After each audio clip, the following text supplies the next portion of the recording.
একটি পুকুরে অনেক মাছ এবং পোকামাকড় সুখে বসবাস করত। একদিন একটি সরস পাখি সেখানে এসে তাদের সবাইকে বলল, খবর এসেছে যে নিকটবর্তী নদী নালা শুকিয়ে যাচ্ছে।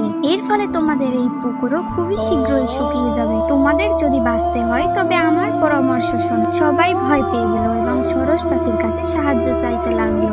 তখন পাখিটি বলল, আমি তোমাদের নতুন একটি পুকুরে নিয়ে যেতে পারি, তবে একটি শর্ত আছে।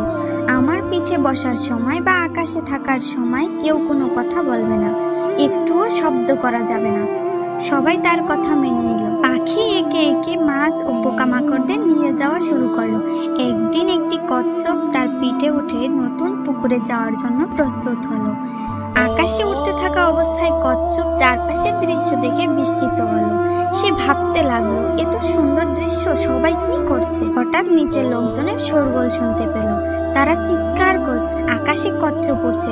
কচ্ছপের কৌতূহল বাড়লো, সে নিজেকে সামলাতে পারলো না। নিচে তাকিয়ে জিজ্ঞেস করলো, ওরা কারা? এই মাত্র কথা বলার কারণে কচ্ছপের মুখ থেকে তার কামড়ে ধরা দণ্ডটি পড়ে গেল আর সঙ্গে সঙ্গে সে মাটিতে পড়ে গেল।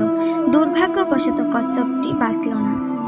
এই গল্প থেকে আমরা শিখতে পারি যে অতিরিক্ত কৌতূহল ও শর্তভঙ্গ